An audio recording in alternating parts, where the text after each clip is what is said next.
I think we would all agree that art plays a necessary role in worship.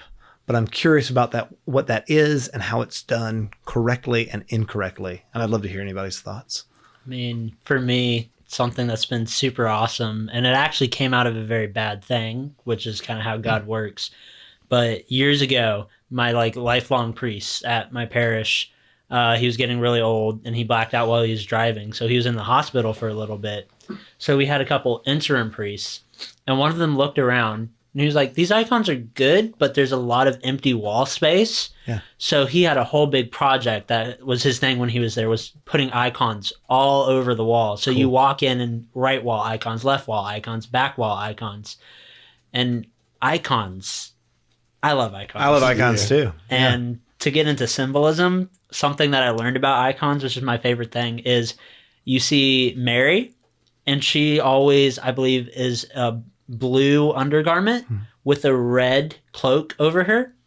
But Jesus, it's the reverse. It's a red undergarment with a blue cloak. And it's because there's the symbolism they chose there is, I always mix it up, but I believe blue is humanity. Yeah. Blue is like the earth, humanity, and red is meant to represent divinity.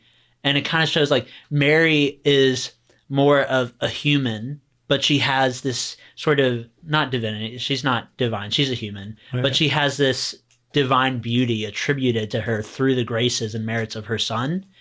But Jesus, he's kind of thought of, he was God before he was man.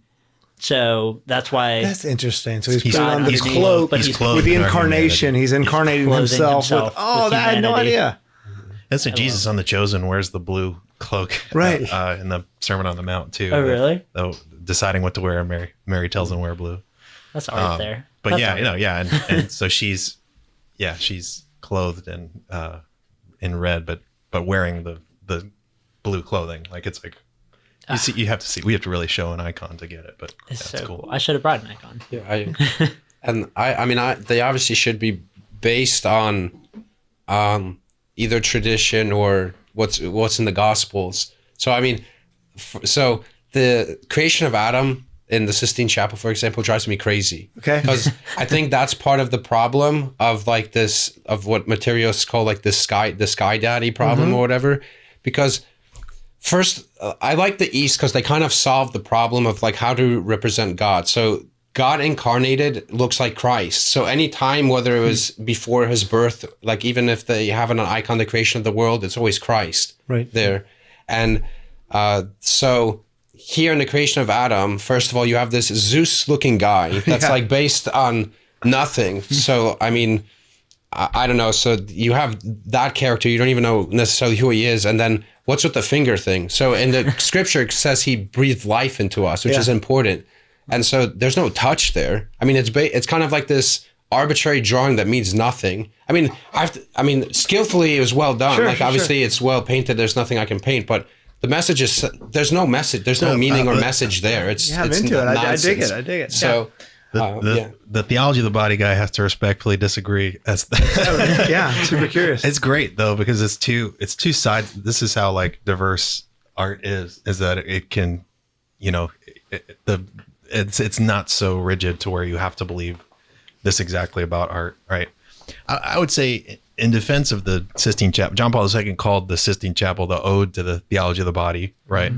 And what I agree, though, it's like to depictions of God. I mean, that is as problematic with us thinking like, God is what is the word, anthropomorphizing God, like in the clouds, right?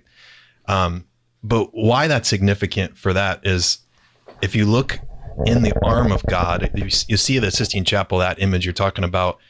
It's like it's depicted like a brain. Yeah, I've seen that. And so it's like the mind of God, and there's a bunch of angels all around them, but not all of them are angels. One of them is Eve in the arm of God. And so as Adam is looking into Eve, like their eyes are looking into another, like, and this is the whole point of theology of the body. Like, God has no body. God doesn't have fingers, hands, and toes, but God created a male and female so that I really see the image of God through the body. I really touch the image of God through the body, right? That like in the visible creation, the body and only the body makes visible the image of God. Nothing else in creation does, Right. right? So that's the splendor of it.